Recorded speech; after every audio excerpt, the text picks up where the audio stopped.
Okay, Shalom. I want to start off by giving all praises.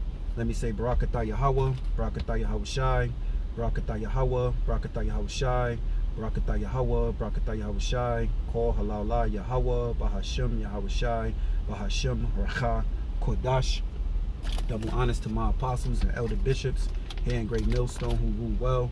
Salutations to the Lord's hopeful elect scattered abroad. Shalom. Alright, I'm the brother Taz of War from the GMS New Jersey camp. And just back at you again with a part 2. Alright, this is the second video. I did one video this morning. You know, I'm done with the gig. So now I had finished watching this video, which was 3 hours long. And she said more details.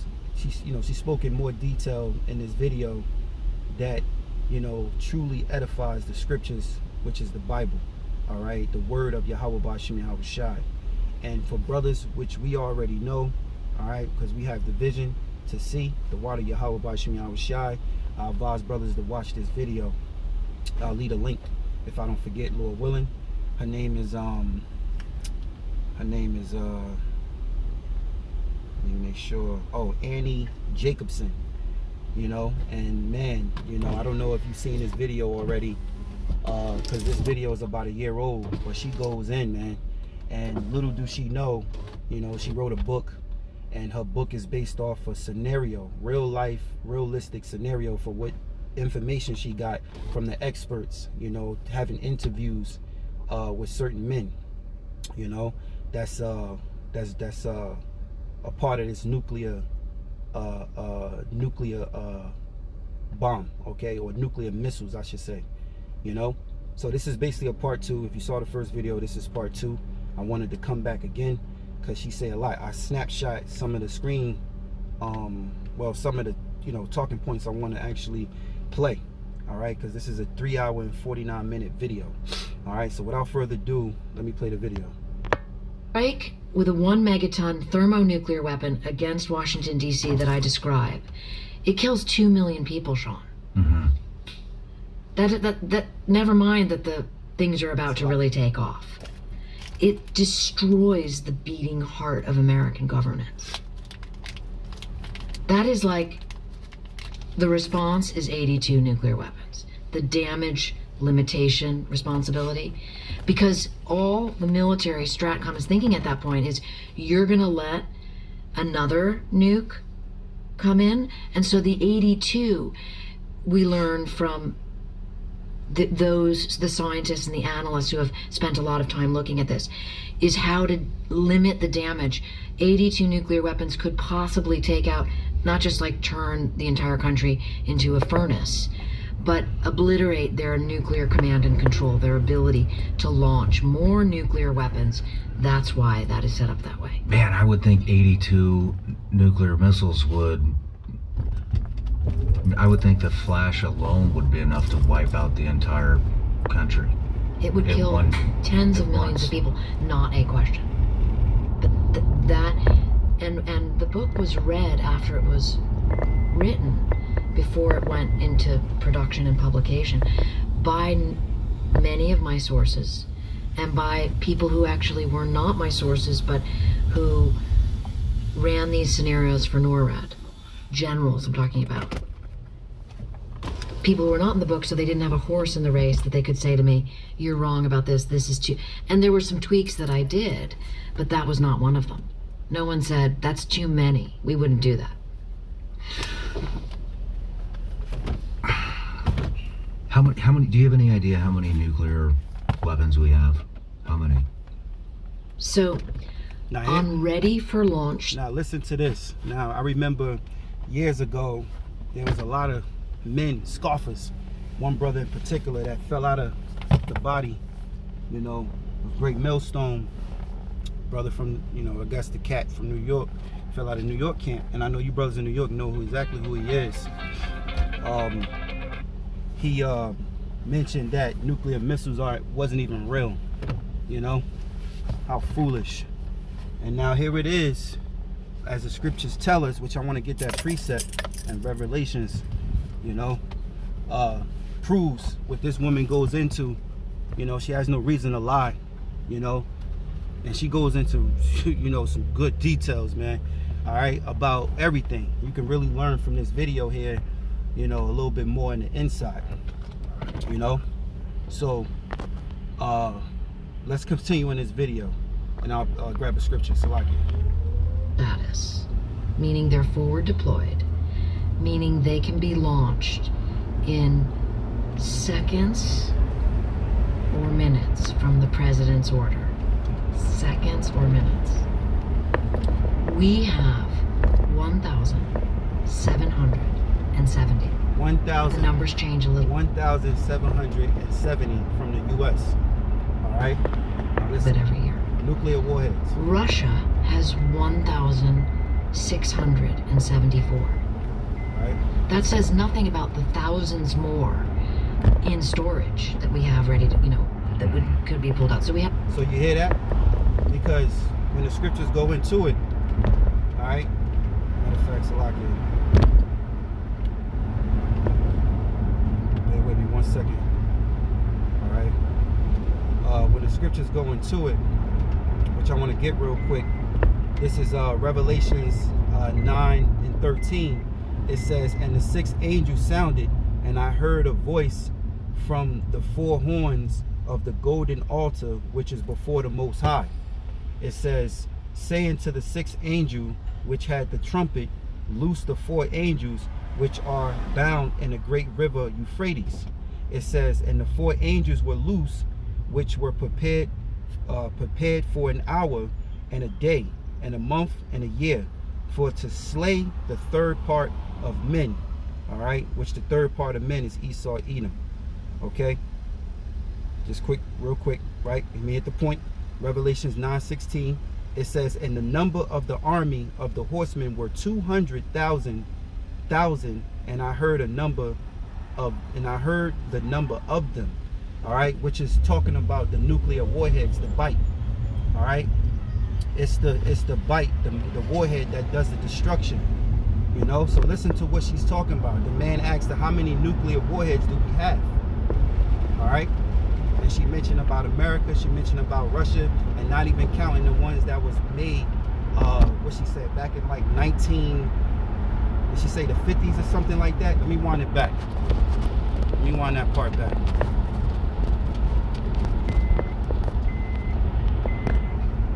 How many?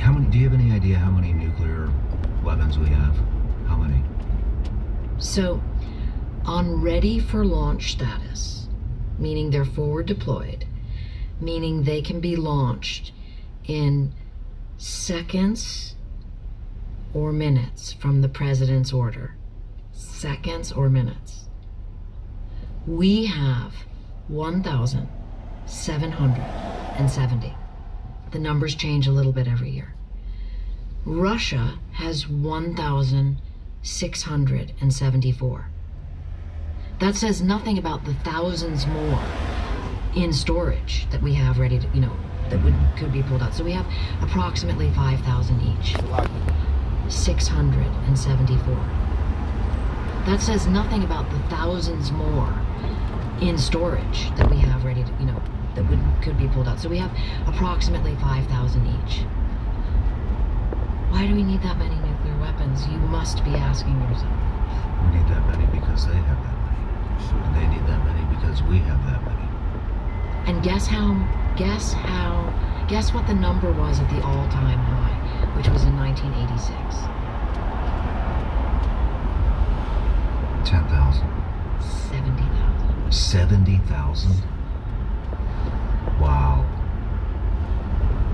And so the setup of the book, it's like 50 pages. So I'm not doing the math, all right? But what she's talking about is nuclear missiles, warheads, man, right? That does the bite. So, the Lord ain't playing, man, all right? For all you scoffers and those that misuse the prophet, the Most High gonna show you, all right? Yahweh Shai gonna show you, man, that he sent forth the men of the Lord, all right, to give you this truth. Because these things are real, okay? And they're gonna go down in the Third World War, and this is what they're afraid of. The way that she explained everything was beautiful. Because, Edom don't really want a nuclear war. But they have no choice, because as I read earlier this morning in the first lesson, Zephaniah 3 and 8, all right, the Most High determination is to gather the nations, to pour upon them his indignation, roughly paraphrasing. So there's no, getting out of this. And she mentioned how, I guess, the one who created the blueprint to these nuclear missiles and how to get it from one continent to the other, he, wished, he never actually did it, because he was afraid, after him, if a madman get his hands upon him, hey, you're gonna be destroyed. Another thing, keep in mind, she mentioned in this video how, for the scenario, if Russia or North Korea shoot a nuclear missile upon America gonna shoot 80 on them. All right, America gonna shoot, a lot of 80 on them. Just to what she say, to put an end to it, because she speaks about if they shoot one and America shoot one, you're really, taking a chance of getting hit again. So America's strategy is that if you shoot one, they shoot 80, and they're gonna de-escalate the situation, And she talked about how devastating that would be. She really because I'm like, what I got to about 2 hours in, I think. I might have the standpoints for Willard, but she talked about the flash of the nuclear missile, and she said that alone, is gonna destroy. She mentioned about something that in a nuclear missile, some type the poison. I can't word it the way she said it, but I understood what she meant. And she said basically it was told to her that when a nuclear missile go off within that cloud and after the fire, Most High ain't playing, bro. Oh man, because this kept me going. This got me through work today, besides being on the phone. But anyway, she said after the fire's blown, after the flash, she said the mushroom cloud go up. After that mushroom cloud go up, she said there's like a pin, a size of a pin, she said, of poison, basically. I forgot her exact words, but she said it comes back down, and whoever's in the area, the poison will kill you. I guess that would be, well, not the fault. I gotta find the point where she says it again. I hope I snapped it. I hope, because I clipped screenshots on the time, so I hope it's in one at a time to let her speak, because I was like, damn, how do I repeat this? So exciting, man, because it shows the Most High and his power, man. The Lord ain't playing, man. The Lord ain't playing, man. Oh man, this place is going up, boy. Let's continue, y'all. Woo. It's like how we got here. I explain how America sort of had this insane buildup of nuclear weapons during the 1950s. There was one point in 1957, this bomb went off in 1952, and the military-industrial complex just went ba-ba-ba-boom, right? At one point, we were building, on average, 5 nuclear weapons a day. Look at that. A day. And then you're building the weapon. That's just the bombs, the warheads. See? You're building weapon systems, because we have a triad. We don't just have the ICBMs in the silos in the ground. We have nuclear-armed, nuclear-powered submarines outfitted with submarine-launched ballistic missiles. And then we also have the bombers. So we have a triad. But during the Cold War, we had, we were shooting tactical nuclear weapons out of cannons.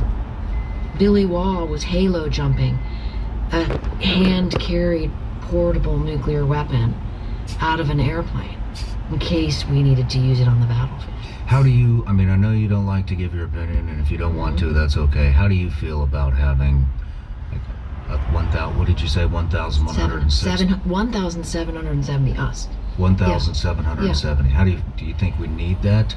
That's an opinion I think that I own, which is, Absolutely not. I mean, look, my lane is as an investigative journalist, reporting the facts, doing the interviews, and setting them down on the record. But of course, you get to have an opinion at some point. Certainly when times have changed. We are back in the original buildup. It was us and Russia and then China in the early 60s. Now there are 9 nuclear-armed nations, many of which are in direct conflict with one another.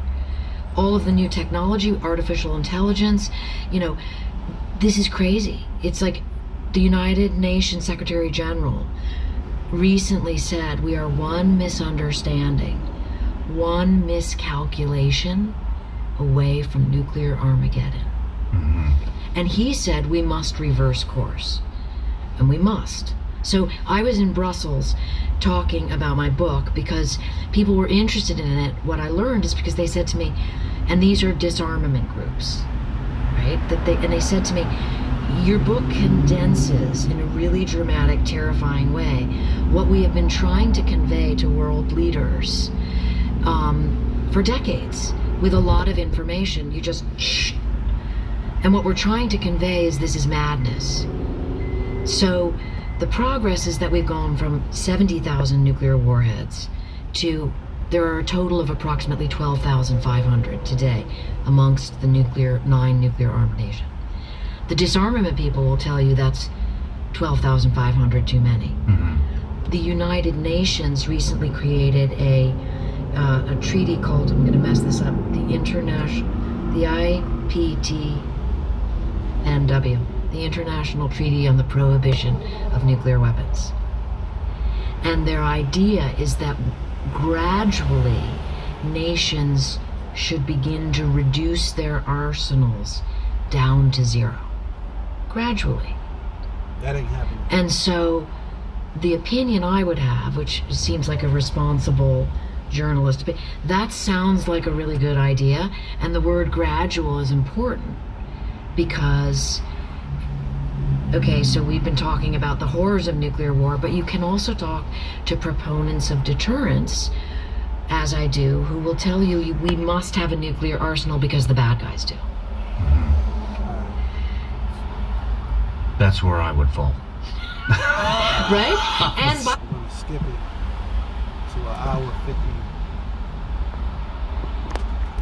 you could use this as an argument, which is why no one would be insane enough to ever launch a nuclear missile at the United States, because they would be obliterated. Check it out. Or you can use the argument that that's ridiculous. How can more nuclear weapons make us more safe? I mean, we shouldn't put so much weight on that. I mean, we're just going down to a lower level. I mean, look at suicide bombers. They had no problem recruiting suicide bombers, in the global war on terrorism. And so all you would need is somebody with that mindset to get into government and become a world leader. I mean, not an easy task, but not impossible. Not impossible. And in 2024, certainly more likely than in 1952. On top of that, going back to the decision-making of the president, I'm sure he would have, if it happened, I'm sure he would have advisors that would say something along the lines of, this is what's happening right now. These are our top three actions that we would recommend that you take. Here they are. And that is the job of the advisors. Which one would you like us to do? And so he's not reading the whole Denny's menu. You're absolutely right. And so you also have to imagine what would be going through the president's mind, who, from what I understand, has not thought this through, has not been part of these wargaming scenarios, has been concerned with other issues, both domestic and abroad. Suddenly new to this, asking questions like, is this a test? And his advisors knowing it is not a test, and his advisors being much more aware of how this is going to end, meaning, having wargamed these situations out. But then you can learn about a concept, as I did, which is something called jamming the president. which is what is understood would happen at a moment like this, whereby the military advisors almost universally would be advising him to escalate to de-escalate, to hit them with an extraordinary amount of force. And that is a natural military mindset, particularly if you are attacked. You know this, right? And so in the scenario that I report, that's where things go awry because of some technological holes in the system. And that is why Russia gets involved. Interesting. Well, let's get into this scenario. What does it look like if we're hit? Now check this out. A nuclear bomb explodes with a flash of light, of X-ray light, that is so powerful and hot, it is impossible to comprehend. It is 180 million degrees. That's the temperature at the center of the sun times 5. Really? Times 5. And so you can only imagine when the Most High puts his power into it, it's going to be hotter than what she's talking about, man. You see? This is why you don't play with Yahweh Bashim Yahushai, man. Alright, now I got to bring out a quick precept. You know, I'm going to let the video speak more, but let me bring out a precept that's coming to mind. Let me bring out this. This is the, what's that, slide here.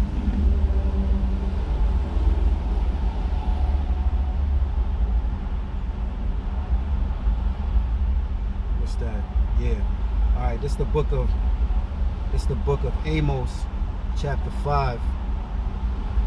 All right, and verse 16, it says, "Therefore Yahweh, all right, the God of hosts, the Lord of hosts, which is the Most High, the Lord of armies, the Lord saith thus, wailing shall be all the streets."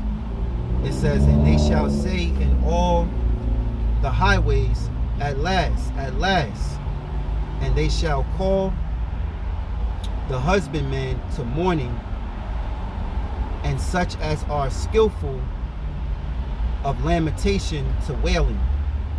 It says, in all the vineyards shall be wailing, for I will pass through thee, saith Yahweh. Woe unto you that desire the day of Yahweh, to what end is it for you? The day of Yahweh is darkness and not light. So those that think that the Lord is coming back, you know, we always say to give a cupcake to a Mo and a transformer. Well, the Most High is coming back cruel, man, very cruel. So, you know, let me it says, let me get another precept. The book of Isaiah, what's that?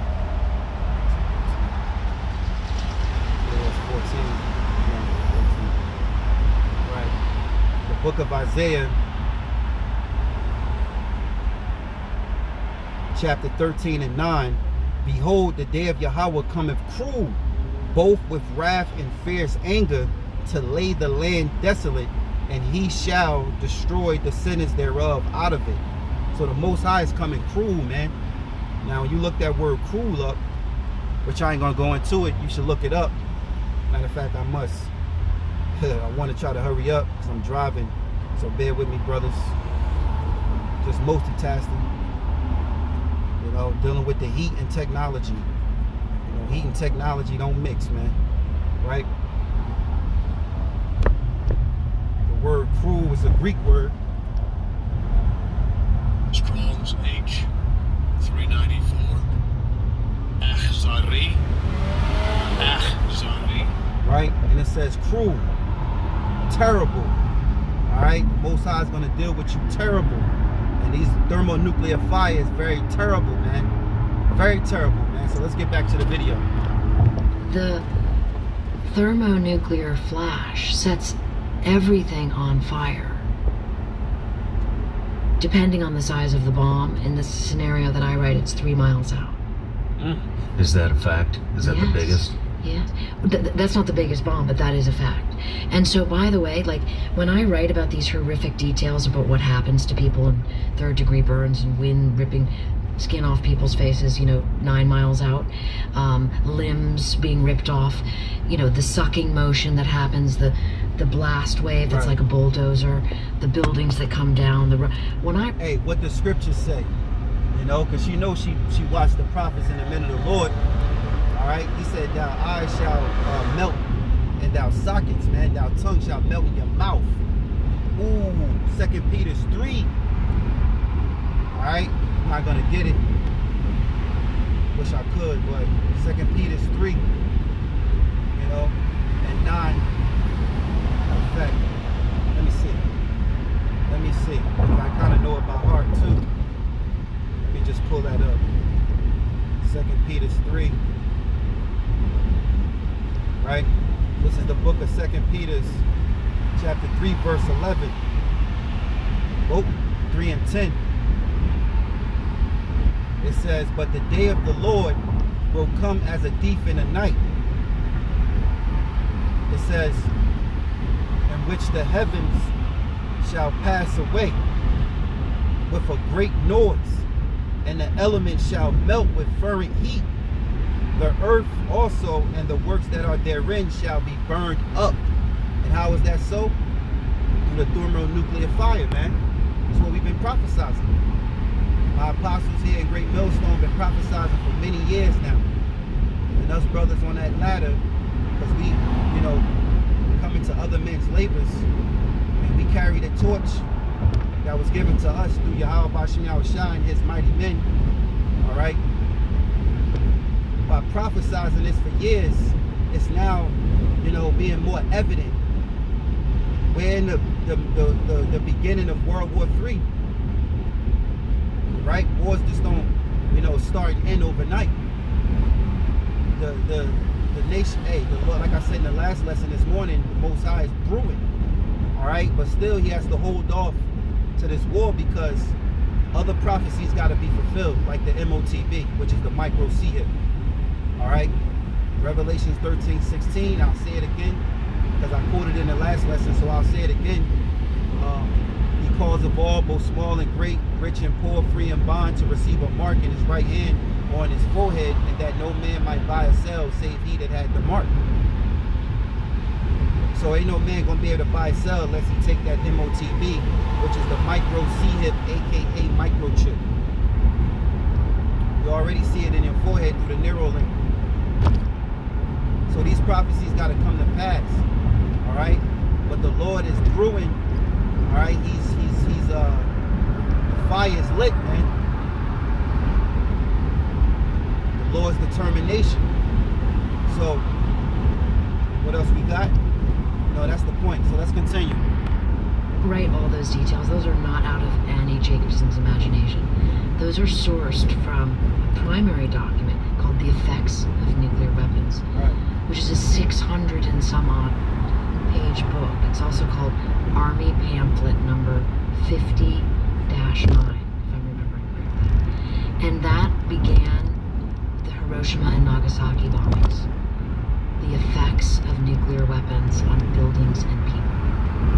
And as the tests were done, we conducted atmospheric tests in the Pacific and also in Nevada at the test site. As the tests were done, defense scientists were constantly measuring the effects that nuclear weapons have on things and people. Hey, the perfect movie is Terminator, Sarah Connor. That the apostles brought out years ago, when she's on her hands are on the fence and she's burnt, with that fire. Now watch what she say about this fire that's, you being burnt. You're dead, man. And watch how she talk about the aftermath of it, how the lake of fire, the nuclear missile. Oh, man, bro. And the people substitutes were animals. And they measured these with a specificity that's just stunning. And that's a polite word for gruesome. And I use those details in the book, and I source them again in notes. So, then you get to learn as a reader, oh, wait a minute, how does the Pentagon know that a pine needle will catch on fire 6 miles out from ground zero? Spontaneously combust and start more fires. Oh, because these have been studied. 6 miles out. So does that mean the blast radius of the flash can be up to 6 miles? The people can go blind up to 50 miles out if they're looking in the direction of the Just by the flash. 50 miles. 50. And the way we know, the Defense Department would put rabbits in cages and fly them, 50 miles out from this bomb and put their, it's very Clockwork Orange to determine the effects on the retina. A 1 megaton bomb that I have hit the Pentagon, and I use the Pentagon as a target, by the way. Again, that's not just because it's my imagination, but because many people that I interviewed told me that a bolt out of the blue attack against Washington is what Washington fears most. And so a 1 megaton bomb that detonates over the Pentagon creates a ball of fire, pure fire, that is 5,700 feet in diameter. That's a little over a mile. Again, like the specificity of these numbers are from defense scientists. A ball of fire. So nothing remains. Not a cricket. No cellular life in that. And then you have this blast wave. It's called a steeply fronted blast wave. And it pushes out and it bulldozes down, metaphorically. All physical bridges go down. Stone splits apart. Steel, lead melts. See? 10 miles out, streets become like. So if the Lord told us, you got Edom doing studies, and they studies stand correct according to the scriptures. Oh man. Molten lava. So if you survive, you're suddenly molten lava, right? Molten lava, like a volcano, and that lava coming down, it crushes, it melts everything. So you can only imagine the men of the Lord taken up in the ship, or let me say the elect, because there's women too, but those of the elect taken up, because that's the only thing that's going to deliver you from the destruction, is you being taken up into the ship, man, and being able to watch out the windows of the ship, as the scriptures say, and it's going to look like a lake of fire where all of these nuclear missiles hit. Okay, the main lake of fire is North America, but wherever these nuclear missiles hit, it's a part of the lake of fire. It's the Most High's judgment. It's the Most High's judgment, man. So visualize, man, the scriptures, if you know the word. You up in the ship, you looking down, you seeing it, like, woo, and that molten lava just takes over. Like she's really going into detail, like a movie. When you look at a movie and how they show you all the scenes and how the fire took its course and it attached itself to the next element and it burned it up, man, yo, all praises y'all about Shem Yahweh Shai, man. And this is where we at. Make sure I'm recording, because this is where we at. This is, man, all praise Yahweh Shem Yahweh Shai. Sucked into a lava street. Look, a lava street. 3rd degree burns on everyone. Anyone. A lava street. Imagine large mass of land, and you looking from a bird's eye view, looking at it. What it looks like? A lake of fire. It looks like a lake of fire, man. All that fire, man. When you look at a volcano and you see that molten rock going down, they're like, damn, they're like water, but it's a fire. In a subway is going to die if they're 10 miles out. They're going to die of asphyxiation. So 10 miles be the, let's talk immediate death. And this is not one nuclear missiles, okay? This is many thousands, man. Shit, America could shoot 80 on North Korea, man. What the fuck going on? And if they spread it out and that attached to itself, all that land mass is gone. crazy. 10 miles? Well, there's like 3 rings that I write about specifically, you know, in their diameters, and they go out up to the Washington D.C. Zoo is kind of the edge where all the animals, you know, have their skin hanging off of them. Sorry, it's dark. It's true. And so then you have to think about, you know, you have all these people dead, all these people now that are far out, as far as 10 miles out, with 3rd-degree burns, 4th-degree burns. Did you even know there was such a thing as a 4th-degree burns? 3rd-degree burns require a specialized bed. There are like 10 in Washington, and they've now all been obliterated in this scenario. People die of, you know, blood loss. Imagine the projectiles from this. There are several 100-mile-an-hour winds. Now, mind you, this is her realistic scenario from the information that she has from these experts, and talking about, you know, things that what it would look like. All right, she goes into the president. If he have to shoot, you know, press the button for a nuke, then he, you know, America, hey. That steeply fronted blast wave. The buildings topple over and become rubble. We haven't even spoken of the fact that no first responder can go in there for 72 hours. By then the world's over. The situation I write in appalling detail because I want you to see how horrific. You would hope you were inside the fireball. Because the further out you are, the worse it is. When you think about this, the mushroom cloud that we've all seen, There you right? go. Watch what she said. That mushroom stem and the cloud is made up of the remnants of people who have turned into combusting carbon. That is the detritus of civilization. Damn. That's just one nuclear bomb. So people get to see That's not it. that every nuclear weapon is really a mass extinction weapon. Because when you consider the black, you know, we're talking about the ring out 10, shall we say 10 miles out. What will then, because all these fires have started now from the flash, the situation becomes a mesocyclone of fire, is how it's described. There, in a matter of minutes or hours, there will be 100-mile radius of fire burning. See? Because there's no first responders See? in a nuclear attack. So what she's only, her imagination as far as the scenario of one nuclear blast, can you imagine the Most High?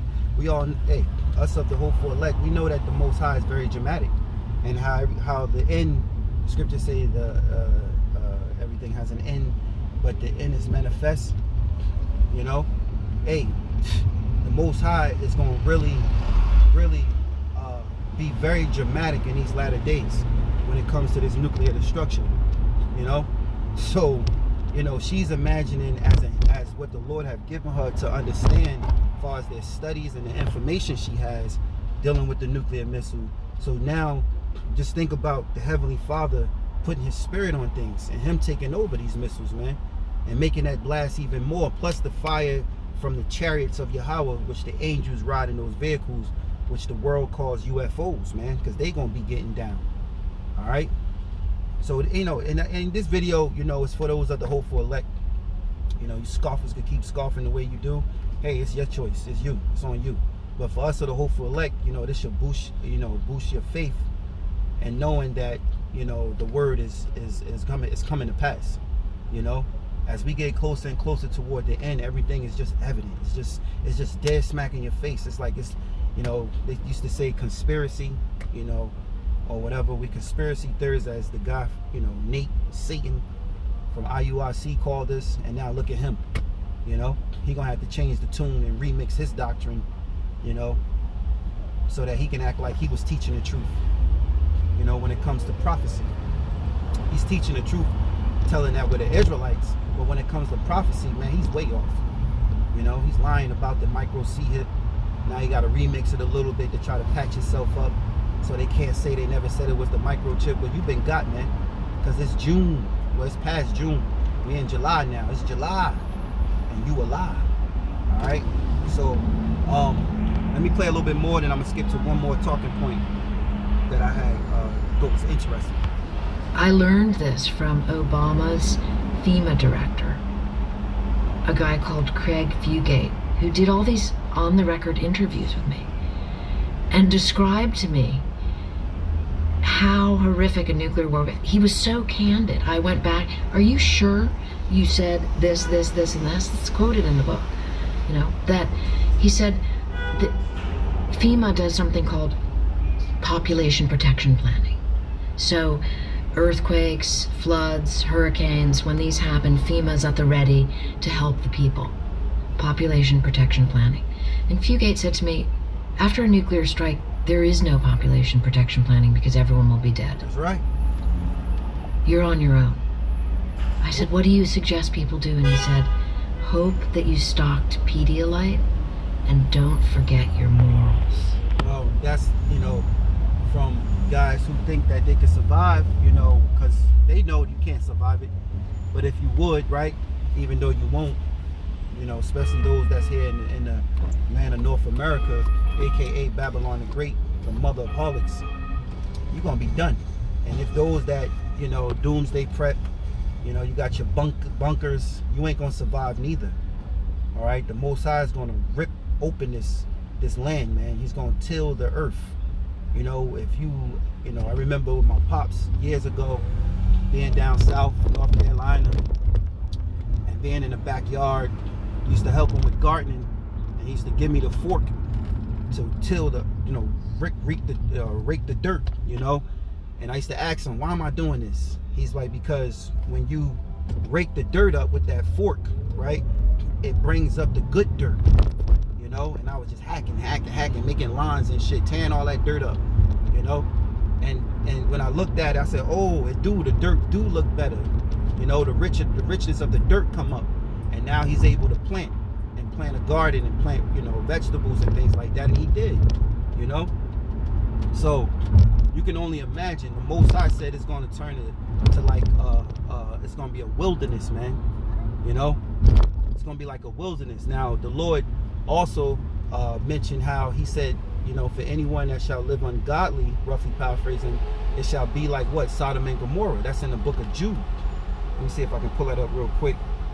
Right, roughly paraphrasing, if I'm off a little bit on the wording, Salakia, you know, this is in the spirit. All right, Jude 1:7, even as Sodom and Gomorrah and the cities about them in like manner, giving themselves over to fornication and going after strange flesh, are set forth for an example, suffering the vengeance of eternal fire, likewise also these filthy dreamers defile the flesh, despise dominion, and speak evil of dignities. So this place, or let me say Sodom and Gomorrah, and 5 cities in like manner, was made out as an example. So Sodom and Gomorrah is, you know, resurrect the spirits right here in America. You know, America is all the wicked dynasties that have ever been, all in one. All right. The Edomites are ruling, the sons of the wicked. So what goes on here, man, and you can only imagine what the Lord, how he's going to be very cruel, man. So let me continue a little bit more, Salakia. That kind of candor from that level of an individual made me realize people leave office and become civilians again, become parents again, and grandparents and estimate, and they suddenly realize, like, nuclear war is insane. We cannot have a nuclear war.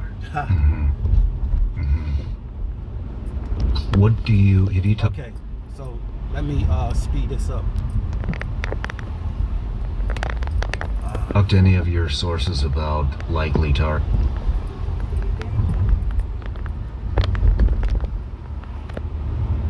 That's fine, but you have to train the next guy. And so at Los Alamos, they went out into this little site kind of outside of the lab in the forest. The building's still there. It's a historical building now. And Slotin was training the next guy how to like work with the plutonium core, uranium, and classified like blood transfusions and the degrees of, sayonara. Man. Where would the survivors be? So, are you familiar at all with the nuclear winter theory? No. Okay, so nuclear winter theory was originally written in 1983. Have you heard of Carl Sagan? No. Okay. Carl Sagan was an astrophysicist who became very famous in the 70s and 80s, and then he died tragically of cancer. But he became a real proponent, an anti-nuclear weapons proponent. And he and his and a number of people wrote this theory called nuclear winter, where they modeled out what would happen after the fires stopped burning. So you have all these fires, and again, we're just talking about the 1,000 in the United States. The U.S. launched, in my scenario, 1,000 at Russia, because we don't just go, okay, one for one.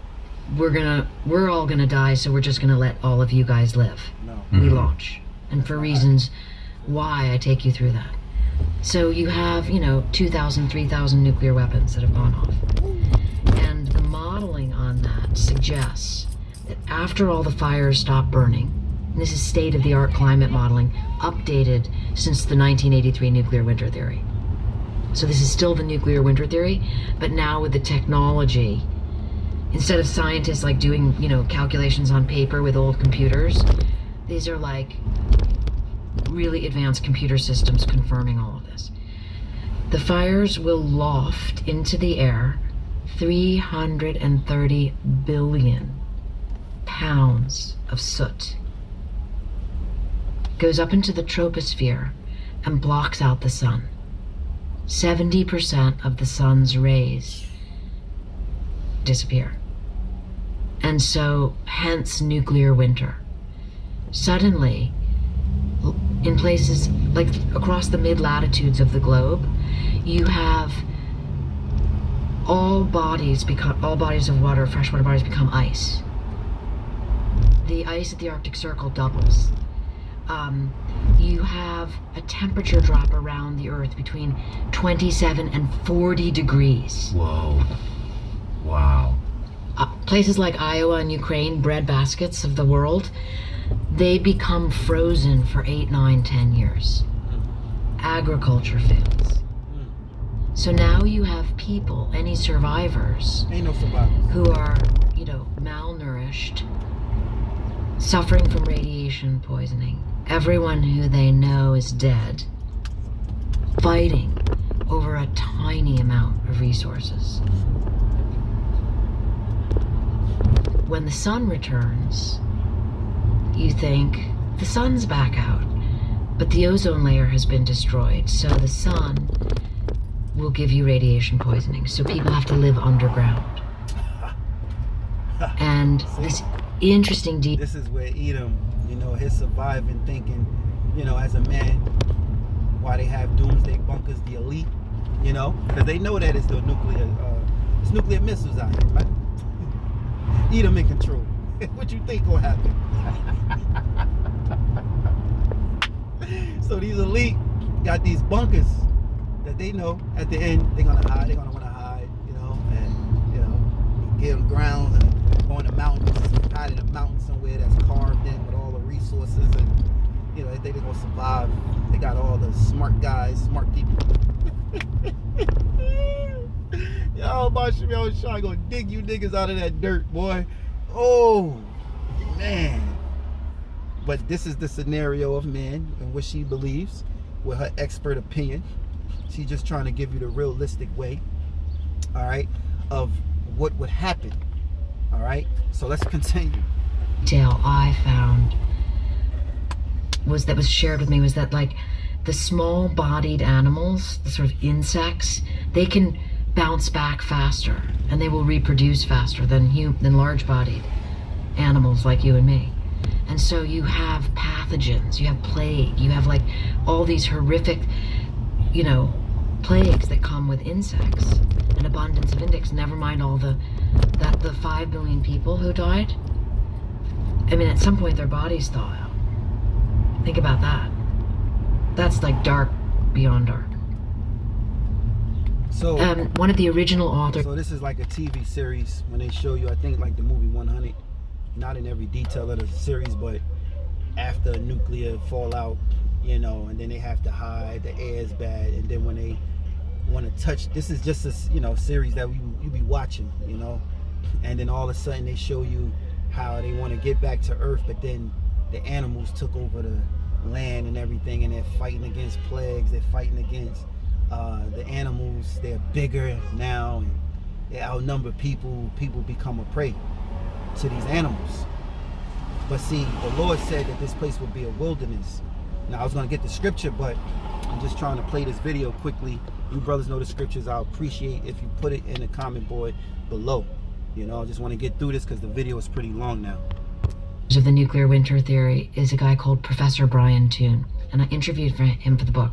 He's been on this issue since he was Carl Sagan's student in 1983 when he was one of the original 5 authors. And he took me through all of this, and he said to me, Annie, 66 million years ago, an asteroid struck the planet, Bullshit. Killed the dinosaurs, Bullshit. and 70% of the species that we know of. Bullshit. He said nuclear war would not be unlike that. So you have to ask yourself, there's nothing we can do about an asteroid strike, but there is something we can do about nuclear war. Nuclear war. Can't do shit about it, see? And that's where he don't go wrong, because he still think that he can win. Sorry to bust her bubbles, Annie Jacobson. That the Lord prophesied this. Now I gotta watch the rest of this. I hope he would ask her about the Bible. He's a real religious, not super religious, but he believes in God. I think from the past interviews I saw, he believes in a higher power. He should ask her, what do you think about the Bible and Bible prophecy as it's written in the Bible? So I haven't come across that point yet, but if I do, I'll make a third video, Lord willing. But that's it. I hope you were edified. I know a few scriptures came out. I'm driving, so bear with me. If you brothers got precepts that came to mind, leave it in the comment board. I appreciate it. And hopefully you were edified. So with that, I want to give all praises, honor, and glory to Yahweh, Bahasham, Yahweh Shai, Bahasham, Rucha, Kodash. Double honors to my apostles, elder bishops, and great millstone who rule well. Salutations to the Lord's elect. Shalom.